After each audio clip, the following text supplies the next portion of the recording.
আমার সুখ আমার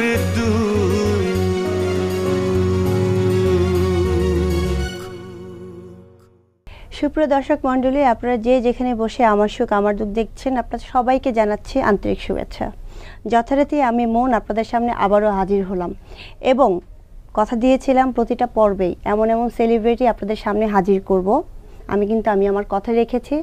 আজ বাংলাদেশের এমনই একজন রন্ধন বিশেষজ্ঞ, এবং শুধু রন্ধন বিশেষজ্ঞ বললেই হবে না, তার টোটাল ব্যাকগ্রাউন্ড বলতে গেলে যেটা বলতে হয়, বাংলাদেশের কথা সাহিত্যিক রাবেয়া খাতুনের মেয়ে এবং চিত্র পরিচালক ফজলুল হক স্যারের মেয়ে, যার নাম হচ্ছে কেকা ফেরদৌসী। আসসালামু আলাইকুম। ওয়ালাইকুম আসসালাম। কেমন আছো তুমি? আলহামদুলিল্লাহ, আপনি ভালো আছেন? আমি ভালো আছি। আরও কিছু কথা বলবো দর্শকের সাথে, একটু কথা বলে আসি। ঠিক আছে। দর্শক, কেকা ফেরদৌসী সম্পর্কে আমার কতটুকু বলার আছে সেটা আপনারা আমার চেয়ে অনেক ভালো জানেন, যেহেতু নিয়মিত তার প্রোগ্রাম আপনারা দেখেন, আমিও দেখি। বাকি যে কথাগুলো আপনাদের জানা নাই এবং আমারও জানা নাই, সেগুলি আজ জানবো সুখ দুঃখের মাধ্যমে।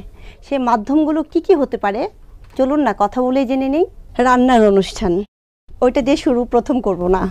আচ্ছা, তাহলে কি জানতে চাও বলো। প্রথম যেটা জানতে চাচ্ছি, ছোটবেলায় আমি যতটুকু জানি যে বিটিভিতে নাচ করা হতো, বিটিভিতে অনুষ্ঠান করা হতো। ছোটবেলা তো সবাই করে, যেমন আমরা যখন ছোট ছিলাম তোমাদের সাথে আমাদের অনেক তফাৎ আছে, কারণ আমরা থাকতাম পাড়ায়, একটা পাড়াতে 10-12টা বাড়ি থাকতো, এবং দেখা যেত যেই পাড়ায় যারা আছি ওই পাড়ার ছেলেমেয়েরা সবাই একই স্কুলে পড়ছে।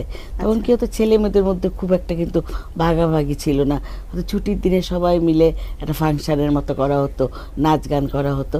আর তখন আমার মনে আছে ছোটবেলা নাচের দিকে বেশি ঝোঁক ছিল, নাচ কখনো বেশি কিনি, কারণ সাজা যেত, সাজতে পারতাম। নাচ করলে একটা মার শাড়ি নিয়ে বান্ধবীদের সঙ্গে সেজে নাচ করতাম। তো তখন ছিল, জীবনটা ছিল আসলে অন্যরকম। তখন বিটিভি একটা মাত্র চ্যানেল ছিল ছোটবেলা, তাও আবার তোমরা হয়তো জানো না, বিটিভি সোমবার দিন বন্ধ থাকতো। সপ্তাহে একদিন সাপ্তাহিক বন্ধ ছিল সোমবারে। আমার যতদূর মনে পড়ে তখন সোমবারে রেডিও বাংলাদেশে ঢাকা বেতারে একটা নাটক হতো, আমরা সোমবারে সবাই ওই নাটকটা শুনতাম পড়াশোনা শেষ করার পর। মানে তখন আসলে জীবন ছিল অন্যরকম, গান নাচ যাই বলো, ওই পাড়ার বন্ধু বান্ধবের সঙ্গে স্কুলেও সব কিছুই করতাম। আপনি তো একটা বিখ্যাত পরিবারের মেয়ে, সেক্ষেত্রে মিডিয়ার জগতে বা মিডিয়ার মাধ্যমে ওই সূত্র ধরেই আসা। আপনার বাবা একজন চলচ্চিত্র পরিচালক, আমার আব্বা মানে সাংস্কৃতিক অঙ্গনের, আমার মনে হয় যে নাচ আর গানটা ছাড়া সব কিছুই করেছেন, মানে লেখালেখি, অভিনয় করা, নাটক লেখা, গল্প লেখা, এবং আমার বাবা খুব ভালো ছবিও আঁকতে পারতেন। বাবা ছবির পরিচালক ছিলেন, রেস্টুরেন্ট চালিয়েছেন, এবং সেই সাথে আমার আব্বা কিন্তু মানে অ্যাকচুয়ালি আমার আব্বারা 6 ভাই 1 বোন ছিল। আমার দাদা হলো পুলিশে চাকরি করতেন। তো দাদির সাথে ওই আমার সব চাচারা, আমার আব্বা মিলে মানে বোনকে তারা খুব আদর করতেন। মানে 7 ভাই বোনের মধ্যে আমার ফুপু ছিলেন 6 নাম্বার, তারপরে একজন চাচা ছিল। আব্বারা সব ভাইরাই কম বেশি রান্না পারতেন, কারণ দাদির রান্না দেখে দাদিকে একটু হেল্প করতেন ছেলেরা। আমার বাবাও খুব ভালো রান্না করতেন। আর আমি আরেকটা জিনিস জানলাম যে ফজলুল হক স্যারের ওই চলচ্চিত্রে আপনি শিশু শিল্পী হিসেবে কাজ করেছিলেন। একটা ছবিতে করেছি, তারপরে আর কন্টিনিউ করেননি কেন? কন্টিনিউ করিনি আসলে। ওই ছবিটার মানে গল্পটা এমন ছিল যে একটা ছেলে আর মেয়ে মানে ফ্যামিলির সঙ্গে বাবা মার সাথে ওরা মেলায় যাবে, মেলা দেখতে। মেলার ওখানে ছেলে ধরা বোনকে চুরি করে নিয়ে যাবে, তখন ভাই ইস্ট পাকিস্তান আর ওয়েস্ট পাকিস্তানে ঘুরে বোনকে উদ্ধার করে নিয়ে আসবে। এটা ছিল গল্প। তা আমার আব্বা ওদের 3-4 জনকে দিয়ে ট্রাই করেছিলেন যে ছেলে ধরার রোলে। যেই আমার হাত ধরতাম আমি তো কাঁদতাম, কোনো কথা শুনতাম না, তার কোলে কে উঠবো।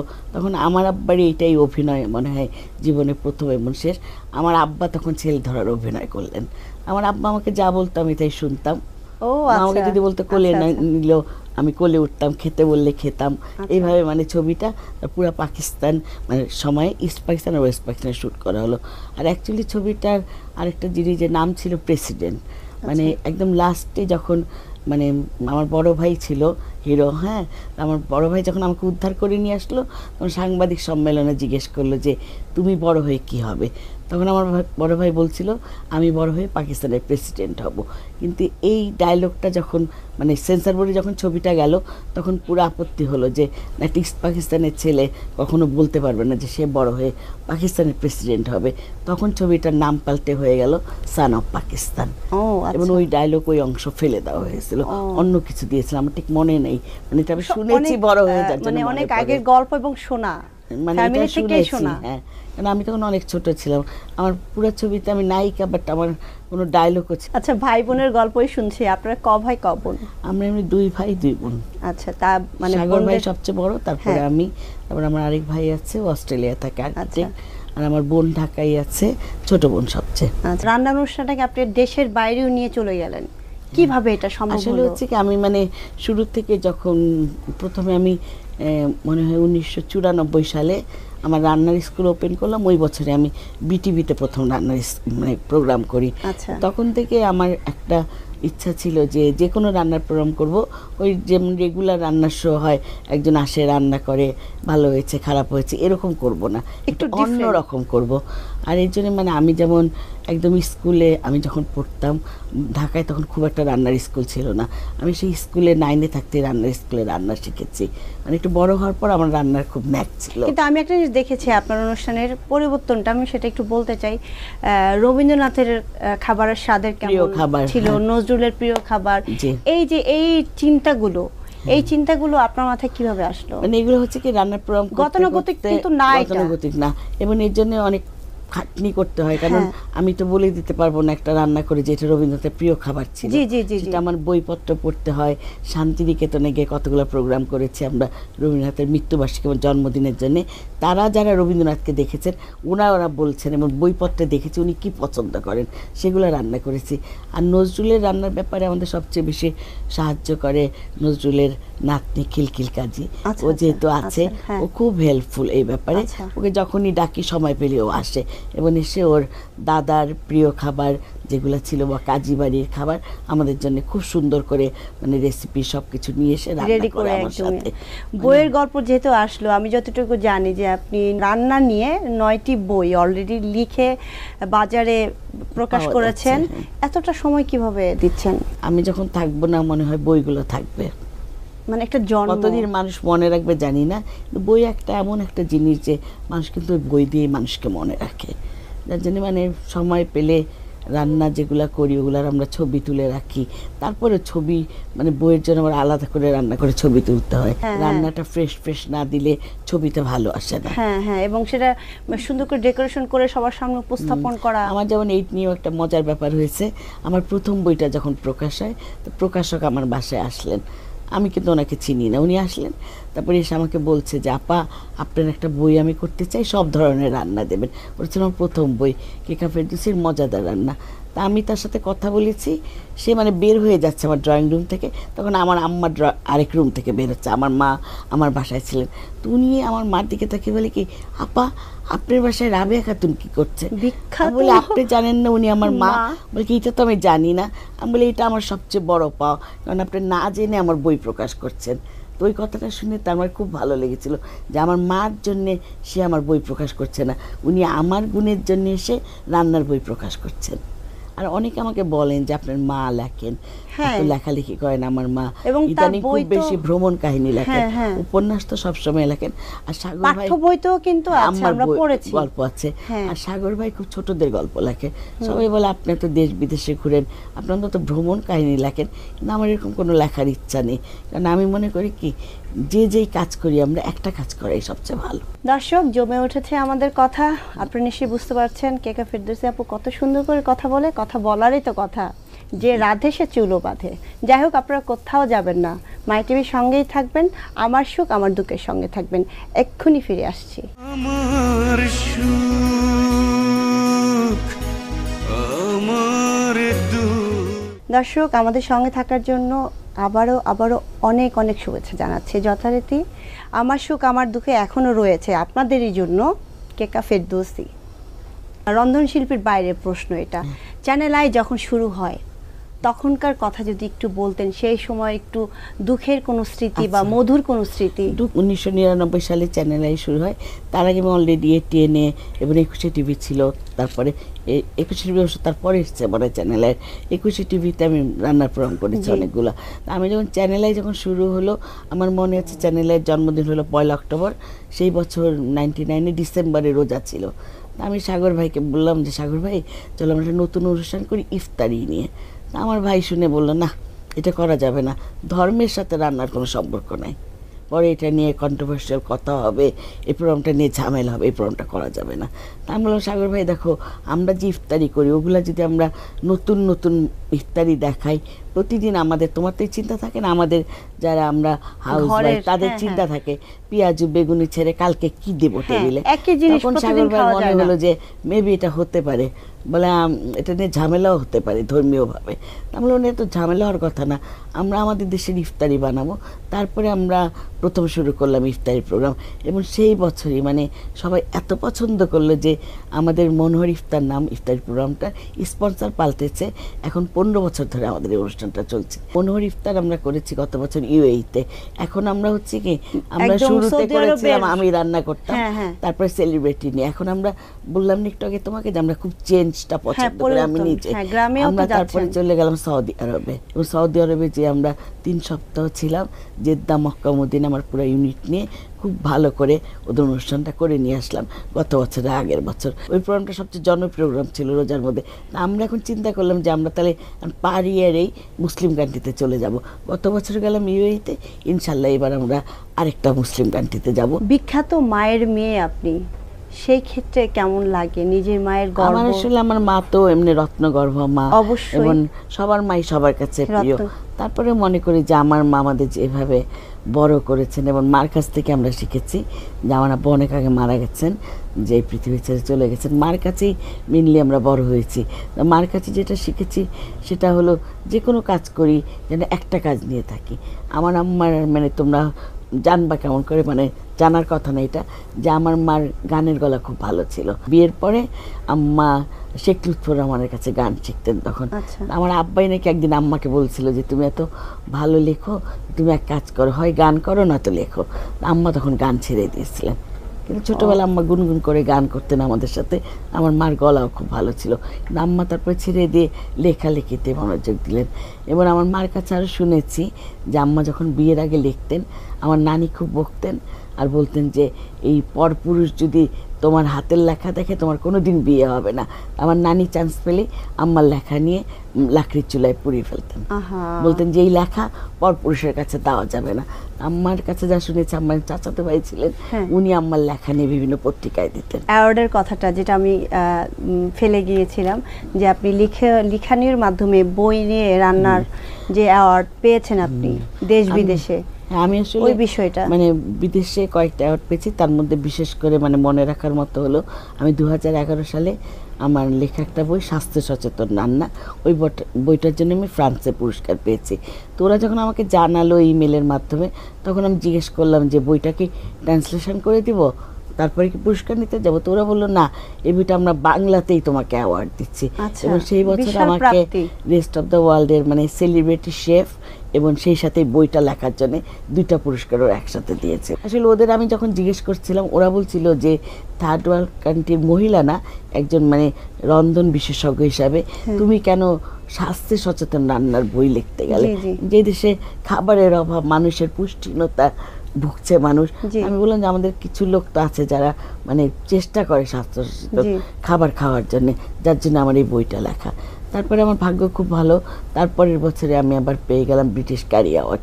এই ক্যারি অ্যাওয়ার্ডকে আসলে আমাদের রান্নার জগতে সবাই হলিউডের যেমন অ্যাওয়ার্ড পায়, সবাই বলে যে অস্কার পায়, এটাকে ক্যারি অ্যাওয়ার্ডটাকে মানে রান্নার অস্কার বলা হয়।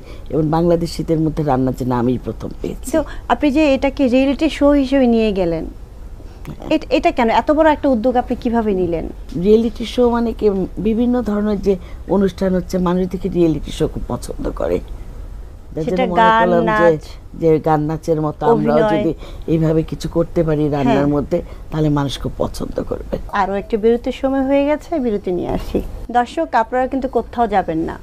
সাগর ভাইয়া কেকা ফেরদৌসী এবং আরও আমাদের যারা আছে তাদের সবার গল্প শুনবো, আপনাদেরকে শোনাবো।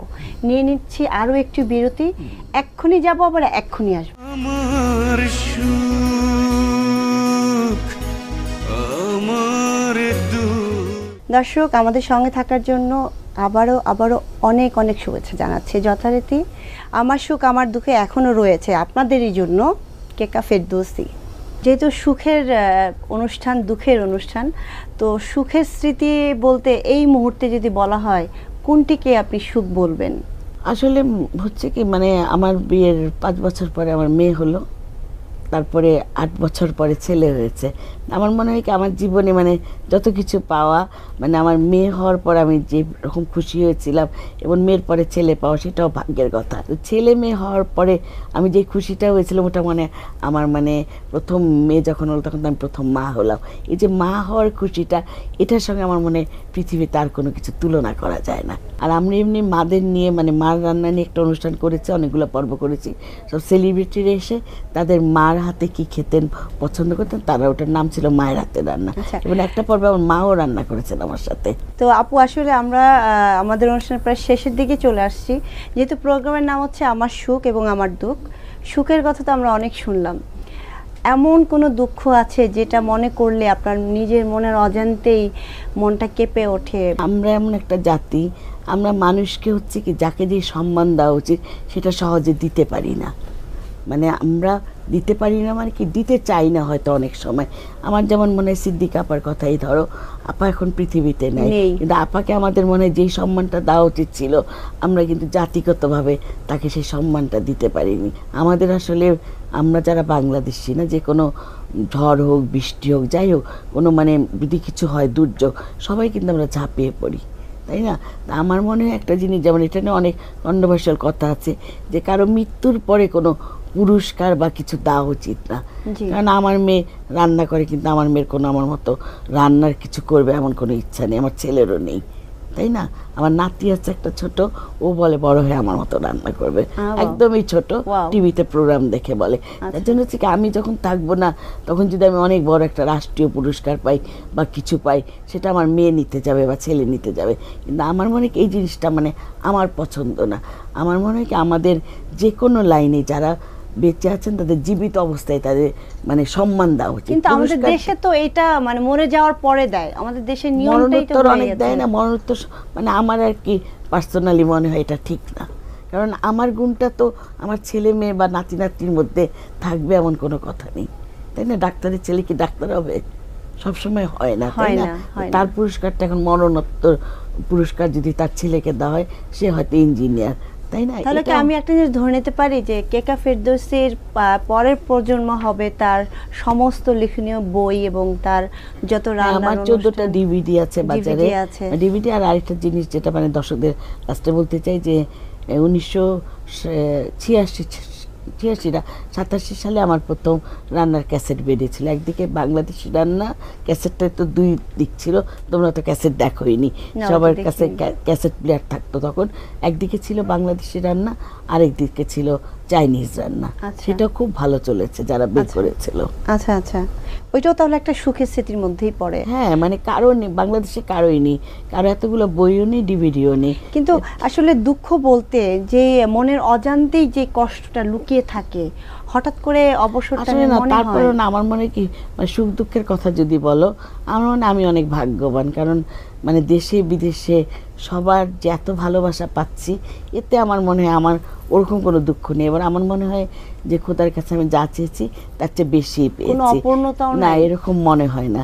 মানে আমার মনে হয় আমি যা চেয়েছি তার চেয়ে অনেক বেশি পেয়েছি। মানে বাবার কাছ থেকে যে ভালোবাসাটা পাওয়া ছিল সেটা তো অবশ্যই পেয়েছেন। না, বাবা মার কাছ থেকে তো পেয়েছি, ভাই বোনদের কাছ থেকে পেয়েছি, মানে বিয়ের পর শ্বশুর বাড়ির থেকে পেয়েছি, তারপরে স্বামীর কাছ থেকে পেয়েছি, ছেলে মেয়ের কাছ থেকেও পাচ্ছি। তা আমার মনে হয় যেমন আশেপাশে যারা আছে সবাই যে ভালোবেসে কথা বলে, আমি আবার সবার সঙ্গে মিশতে পছন্দ করি। তা আমার মনে হয় কি যে দুঃখের চেয়ে সুখের ভাগই বেশি আমার জীবনে। অসংখ্য ধন্যবাদ আপু আপনার মূল্যবান সময় মাইটিভিকে দেওয়ার জন্য এবং আমার সুখ আমার দুঃখকে দেওয়ার জন্য।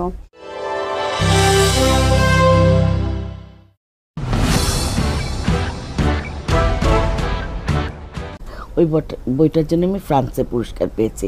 তো ওরা যখন আমাকে জানালো ইমেলের মাধ্যমে, তখন আমি জিজ্ঞেস করলাম যে বইটা কি ট্রান্সলেশন করে দিব, তারপরে কি পুরস্কার নিতে যাবো? তো ওরা বললো না, এই বইটা আমরা বাংলাতেই তোমাকে অ্যাওয়ার্ড দিচ্ছি। এবং সেই বছর আমাকে রেস্ট অফ দ্য ওয়ার্ল্ডের মানে সেলিব্রিটি শেফ এবং সেই সাথে বইটা লেখার জন্য 2টা পুরস্কারও একসাথে দিয়েছে। আসলে ওদের আমি যখন জিজ্ঞেস করছিলাম, ওরা বলছিল যে থার্ড ওয়ার্ল্ড কান্ট্রির মহিলা না, একজন মানে রন্ধন বিশেষজ্ঞ হিসাবে তুমি কেন স্বাস্থ্য সচেতন রান্নার বই লিখতে গেলে? যে দেশে খাবারের অভাব, মানুষের পুষ্টিহীনতা ভুগছে মানুষ। আমি বললাম যে আমাদের কিছু লোক তো আছে যারা মানে চেষ্টা করে স্বাস্থ্য সচেতন খাবার খাওয়ার জন্য, যার জন্য আমার এই বইটা লেখা। তারপরে আমার ভাগ্য খুব ভালো, তারপরের বছরে আমি আবার পেয়ে গেলাম ব্রিটিশ ক্যারি অ্যাওয়ার্ড। এই ক্যারি অ্যাওয়ার্ডকে আসলে আমাদের রান্নার জগতে সবাই হলিউডের যেমন অ্যাওয়ার্ড পায়, সবাই বলে যে অস্কার পায়, এটাকে ক্যারি অ্যাওয়ার্ডটাকে মানে রান্নার অস্কার বলা হয়। এবং বাংলাদেশ শীতের মধ্যে রান্নার জন্য আমি প্রথম পেয়েছি। তো আপনি যে এটাকে রিয়েলিটি শো হিসেবে নিয়ে গেলেন, এটা কেন এত বড় একটা উদ্যোগ আপনি কিভাবে নিলেন? রিয়েলিটি শো মানে কি, বিভিন্ন ধরনের যে অনুষ্ঠান হচ্ছে, মানুষ দেখে রিয়েলিটি শো খুব পছন্দ করে। যে গান নাচের মতো আমরাও যদি এইভাবে কিছু করতে পারি রান্নার মধ্যে, তাহলে মানুষ খুব পছন্দ করবে। আরো একটা বিরতির সময় হয়ে গেছে, বিরতি নিয়ে আসি। দর্শক, আপনারা কিন্তু কোথাও যাবেন না। সাগর ভাইয়া, কেকা ফেরদৌসী এবং আরও আমাদের যারা আছে তাদের সবার গল্প শুনবো, আপনাদেরকে শোনাবো। নিয়ে নিচ্ছি আরও একটি বিরতি, এক্ষুনি যাবো আবার এক্ষুনি আসবো। আমার সুখ, আমার দুঃখ। দর্শক, আমাদের সঙ্গে থাকার জন্য আবারও অনেক অনেক শুভেচ্ছা জানাচ্ছি। যথারীতি আমার সুখ আমার দুঃখে এখনও রয়েছে আপনাদেরই জন্য কেকা ফেরদৌসী। যেহেতু সুখের অনুষ্ঠান, দুঃখের অনুষ্ঠান, তো সুখের স্মৃতি বলতে এই মুহূর্তে যদি বলা হয়, কোনটিকে আপনি সুখ বলবেন? আসলে হচ্ছে কি, মানে আমার বিয়ের 5 বছর পরে আমার মেয়ে হলো, তারপরে 8 বছর পরে ছেলে হয়েছে। আমার মনে হয় কি, আমার জীবনে মানে যত কিছু পাওয়া, মানে আমার মেয়ে হওয়ার পর আমি যে রকম খুশি হয়েছিলাম এবং মেয়ের পরে ছেলে পাওয়া, সেটাও ভাগ্যের কথা। তো ছেলে মেয়ে হওয়ার পরে আমি যে খুশিটা হয়েছিলাম, ওটা মানে আমার মানে প্রথম মেয়ে যখন হলো তখন আমি প্রথম মা হলাম। এই যে মা হওয়ার খুশিটা, এটার সঙ্গে আমার মনে পৃথিবীতে আর কোনো কিছু তুলনা করা যায় না। আর আমরা এমনি মাদের নিয়ে মানে মার রান্না নিয়ে একটা অনুষ্ঠান করেছি, অনেকগুলো পর্ব করেছি। সব সেলিব্রিটিরা এসে তাদের মার হাতে কি খেতেন, পছন্দ করতেন, তারা ওটার নাম ছিল মায়ের হাতের রান্না। এবং একটা পর্বে আমার মাও রান্না করেছেন আমার সাথে। তো আপু, আসলে আমরা আমাদের অনুষ্ঠান প্রায় শেষের দিকে চলে আসছি। যেহেতু প্রোগ্রামের নাম হচ্ছে আমার সুখ এবং আমার দুঃখ, সুখের কথা তো আমরা অনেক শুনলাম।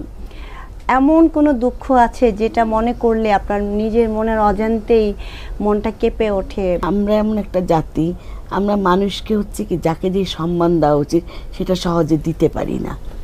মানে আমরা দিতে পারি না মানে কি, দিতে চাই না হয়তো অনেক সময়। আমার যেমন মনে হয় সিদ্দিক আপার কথাই ধরো, আমার সুখ,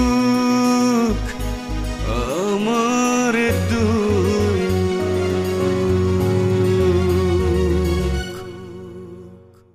সুপ্রিয় দর্শক মণ্ডলী, আপনারা যে যেখানে বসে আমার সুখ আমার দুঃখ দেখছেন, আপনাদের সবাইকে জানাচ্ছি আন্তরিক শুভেচ্ছা। যথারীতি আমি মন আপনাদের সামনে আবারও হাজির হলাম এবং কথা দিয়েছিলাম প্রতিটা পর্বেই এমন এমন সেলিব্রিটি আপনাদের সামনে হাজির করব।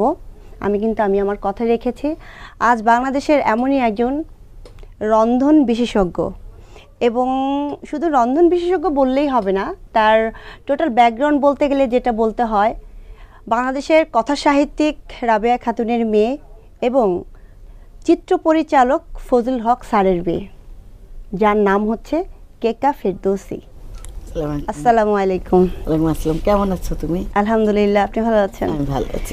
আরও কিছু কথা বলবো, দর্শকের সাথে আর একটু কথা বলে আসি। ঠিক আছে। দর্শক, কেকা ফেরদৌসী সম্পর্কে আমার কতটুকু বলার আছে সেটা আপনারা আমার চেয়ে অনেক ভালো জানেন, যেহেতু নিয়মিত তার প্রোগ্রাম আপনারা দেখেন, আমিও দেখি। বাকি যে কথাগুলো আপনাদের জানা নাই এবং আমারও জানা নাই, সেগুলি আজ জানবো সুখ দুঃখের মাধ্যমে। সেই মাধ্যমগুলো কি কি হতে পারে, চলুন না কথা বলেই জেনে নেই। রান্নার অনুষ্ঠান, ওইটা দিয়ে প্রথম করব না। আচ্ছা, তাহলে কি জানতে চাও বলো। প্রথম যেটা জানতে চাচ্ছি, ছোটবেলায় আমি যতটুকু জানি যে বিটিভিতে নাচ করা হতো, বিটিভিতে অনুষ্ঠান করা হতো। ছোটবেলা তো সবাই করে, যেমন আমরা যখন ছোট ছিলাম তোমাদের সাথে আমাদের অনেক তফাৎ আছে, কারণ আমরা থাকতাম পাড়ায়, একটা পাড়াতে 10-12টা বাড়ি থাকতো, এবং দেখা যেত যেই পাড়ায় যারা আছি ওই পাড়ার ছেলেমেয়েরা সবাই এক স্কুলে পড়ছে। তখন কি হতো, ছেলে মেয়েদের মধ্যে খুব একটা কিন্তু ভাগাভাগি ছিল না। হয়তো ছুটির দিনে সবাই মিলে একটা ফাংশনের মতো করা হতো, নাচ গান করা হতো। আর তখন আমার মনে আছে ছোটবেলা নাচের দিকে বেশি ঝোঁক ছিল, নাচ কখনো বেশি শিখিনি, কারণ সাজা যেত, আচ্ছা, সাজতে পারতাম। সাজতে হতো। নাচ করলে একটা মার শাড়ি নিয়ে বান্ধবীদের সঙ্গে সেজে নাচ করতাম। তো তখন ছিল, জীবনটা ছিল আসলে অন্যরকম। তখন বিটিভি একটা মাত্র চ্যানেল ছিল ছোটবেলা, তাও আবার তোমরা হয়তো জানো না, বিটিভি সোমবার দিন বন্ধ থাকতো।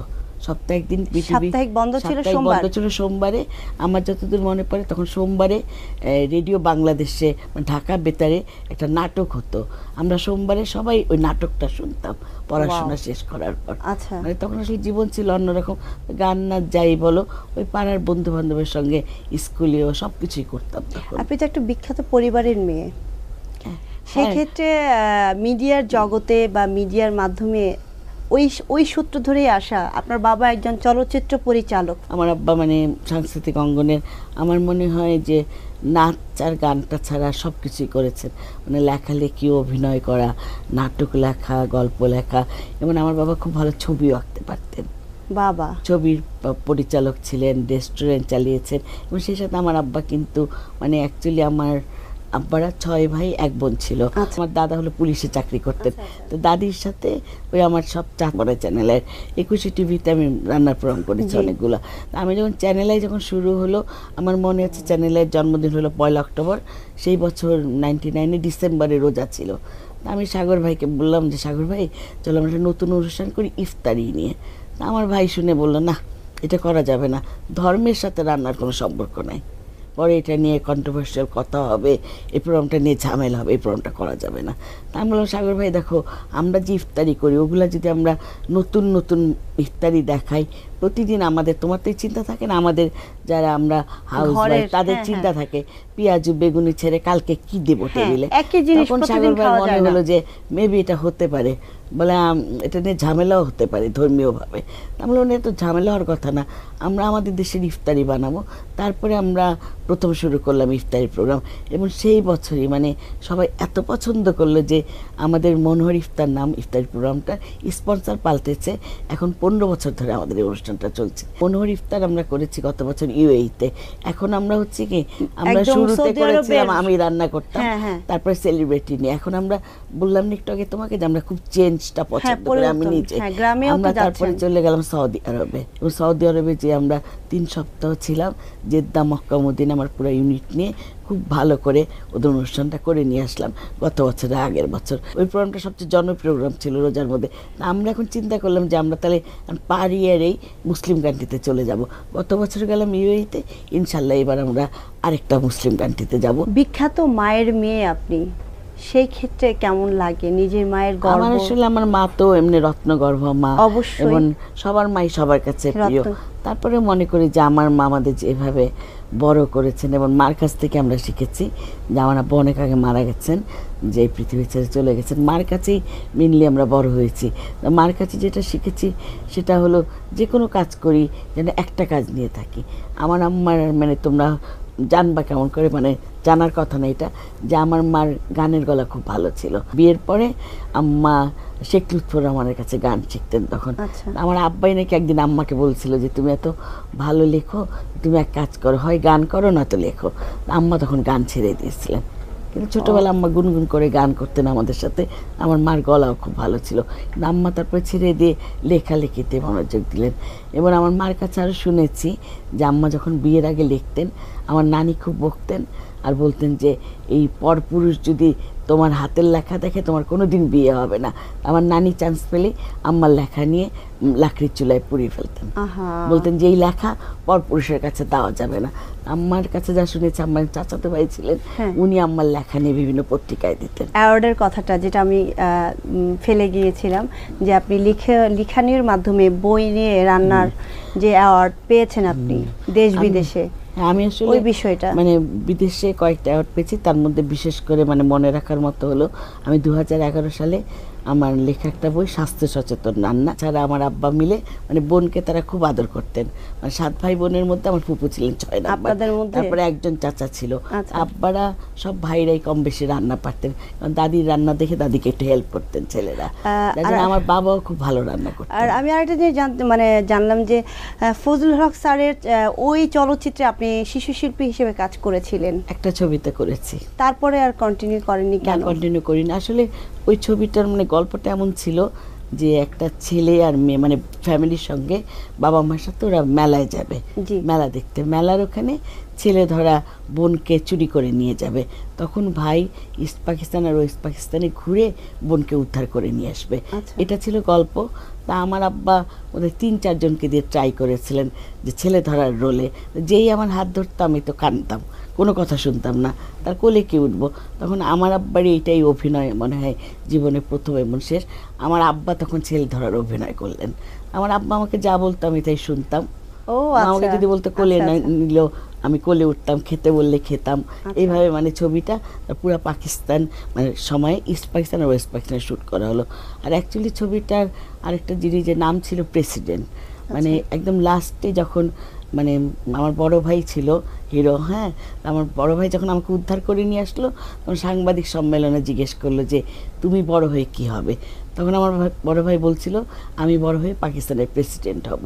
কিন্তু এই ডায়লগটা যখন মানে সেন্সর বোর্ডে যখন ছবিটা গেল তখন পুরো আপত্তি হলো যে একটা ইস্ট পাকিস্তানের ছেলে কখনো বলতে পারবে না যে সে বড় হয়ে পাকিস্তানের প্রেসিডেন্ট হবে।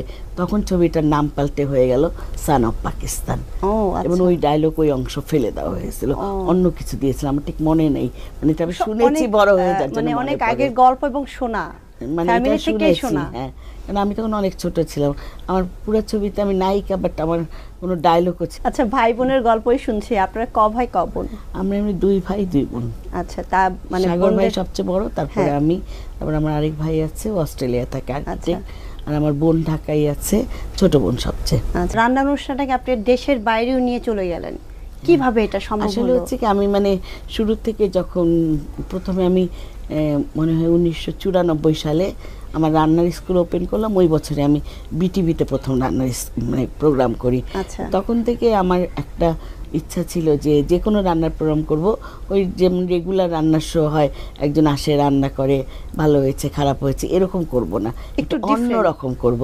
আর এর জন্য মানে আমি যেমন একদম স্কুলে আমি যখন পড়তাম ঢাকায় তখন খুব একটা রান্নার স্কুল ছিল না, আমি সেই স্কুলে 9-এ থাকতে রান্নার স্কুলে রান্না শিখেছি। মানে একটু বড় হওয়ার পর আমার রান্নার খুব ন্যাক ছিল। কিন্তু আমি একটা জিনিস দেখেছি আপনার অনুষ্ঠানের পরিবর্তনটা, আমি সেটা একটু বলতে চাই। রবীন্দ্রনাথের খাবারের স্বাদের কেমন ছিল, নজরুলের প্রিয় খাবার, এই যে এই চিন্তাগুলো আপনার মাথায় কিভাবে আসলো? মানে এগুলো হচ্ছে কি রান্নার প্রোগ্রাম গতানুগতিক কিন্তু না, গতানুগতিক না, এবং এর জন্য অনেক খাটনি করতে হয়। কারণ আমি তো বলে দিতে পারবো না একটা রান্না করে যে এটা রবীন্দ্রনাথের প্রিয় খাবার ছিল। সেটা আমার বইপত্র পড়তে হয়। শান্তিনিকেতনে গিয়ে কতগুলো প্রোগ্রাম করেছি আমরা রবীন্দ্রনাথের মৃত্যুবার্ষিকী এবং জন্মদিনের জন্য। তারা যারা রবীন্দ্রনাথকে দেখেছেন ওরা বলছেন এবং বইপত্রে দেখেছি উনি কি পছন্দ করেন, সেগুলো রান্না করেছি। আর নজরুলের রান্নার ব্যাপারে আমাদের সবচেয়ে বেশি সাহায্য করে নজরুলের নাতনি খিলখিল কাজী। ও যেহেতু আছে ও খুব হেল্পফুল এই ব্যাপারে। ওকে যখনই ডাকি সময় পেলে ও আসে এবং এসে ওর দাদার প্রিয় খাবার যেগুলো ছিল বা কাজী বাড়ির খাবার আমাদের জন্য খুব সুন্দর করে মানে রেসিপি সবকিছু নিয়ে এসে রান্না করে আমার সাথে।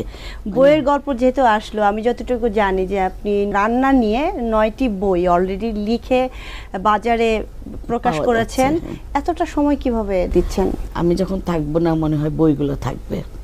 মানে একটা জন্ম, কতদিন মানুষ মনে রাখবে জানি না, বই একটা এমন একটা জিনিস যে মানুষ কিন্তু বই দিয়ে মানুষকে মনে রাখে। যার জন্য মানে সময় পেলে রান্না যেগুলো করি ওগুলার আমরা ছবি তুলে রাখি। তারপরে ছবি মানে বইয়ের জন্য আবার আলাদা করে রান্না করে ছবি তুলতে হয়। রান্নাটা ফ্রেশ না দিলে ছবিতে ভালো আসে না। হ্যাঁ, এবং সেটা সুন্দর করে ডেকোরেশন করে সবার সামনে উপস্থাপন করা। আমার যেমন এই নিয়েও একটা মজার ব্যাপার হয়েছে। আমার প্রথম বইটা যখন প্রকাশ হয় তো প্রকাশক আমার বাসায় আসলেন, আমি কিন্তু ওনাকে চিনি না, উনি আসলেন। তারপরে এসে আমাকে বলছে যে আপা আপনার একটা বই আমি করতে চাই, সব ধরনের রান্না দেবেন। ওটা ছিল আমার প্রথম বই, কেকা ফেরদৌসীর মজাদার রান্না।